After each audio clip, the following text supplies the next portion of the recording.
RTC సమ్మెను మరింత ఉధృతం చేస్తామన్నారు జేఏసీ చైర్మన్ వెంకన్న. ప్రభుత్వం ఇచ్చిన హామీలను వెంటనే అమలు చేయాలని డిమాండ్ చేశారు. కాలయాపన కమిటీతో సమస్య పరిష్కారం కాదని అన్నారు. చర్చలకు ప్రభుత్వం తరపున మంత్రులు రాలేదన్న ఆయన 4 వారాల గడువు సమంజసం కాదన్నారు. ప్రభుత్వమే తమను సమ్మె వైపు నడిపిస్తోందని జేఏసీ చైర్మన్ వెంకన్న ఆరోపించారు. వెంటనే ఆర్టీసీని ప్రభుత్వంలో విలీనం చేయాలని డిమాండ్ చేశారు. వేతన సవరణ చేపట్టాలని, కార్మిక సంఘాలకు గుర్తింపు ఎన్నికలు జరపాలని డిమాండ్ చేశారు. హైదరాబాద్లో ఆర్టీసీ లేకుండా చేసే ప్రయత్నం చేస్తున్నారని జేఏసీ చైర్మన్ వెంకన్న ఆరోపించారు. వెంటనే ఎలక్ట్రిక్ బస్సులను రద్దు చేయాలని డిమాండ్ చేశారు.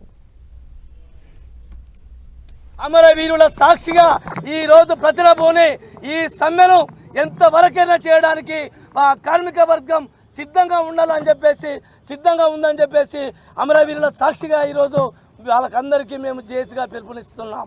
ప్రభుత్వం ఇచ్చినటువంటి హామీలనే ఈరోజు ప్రభుత్వం నిన్న చర్చలకు పిలిచి ఒక మామూలు కాలయాపన కమిటీ వేసి ఆ కమిటీలో ఎలాంటి సమస్యలు పరిష్కారం చేయకుండానే ఏ ఒక్క దాని మీద అనుకూలమైన నిర్ణయం లేనటువంటి తీసుకున్నటువంటి కమిటీని వేసి మమ్మల్ని బుజ్జగించి సమ్మెకు దూరం చేసేటువంటి ప్రయత్నము నిన్న చేసిండ్రు.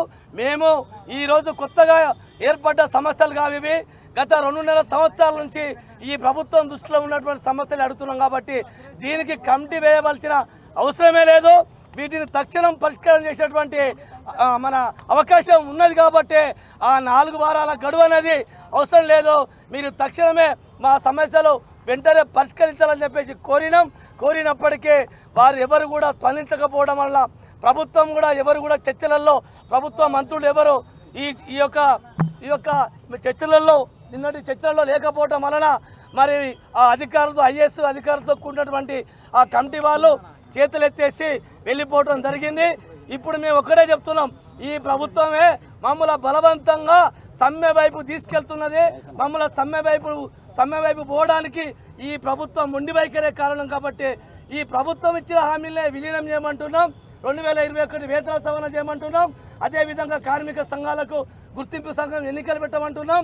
ఈరోజు హైదరాబాదు రాష్ట్రంలో పుట్టినటువంటి ఆర్టీసీని లేకుండా చేసేటువంటి ఆర్టీసీ హైదరాబాదులే లేకుండా చేసే ప్రైవేట్ ఎలక్ట్రిక్ బస్సులను మొత్తం రద్దు చేసి ఆర్టీసీ ఎలక్ట్రిక్ బస్సులే ప్రవేశపెట్టాలి, ప్రభుత్వమే కొనియాలని ఒక ఆలోచనతో ఒక డిమాండ్తో మేము ముందు పోతున్నాం. కాబట్టి తక్షణమే ప్రభుత్వం చర్యలు తీసుకొని సమ్మె నివారణ చర్యలు చేపట్టాలని కోరుతున్నాం.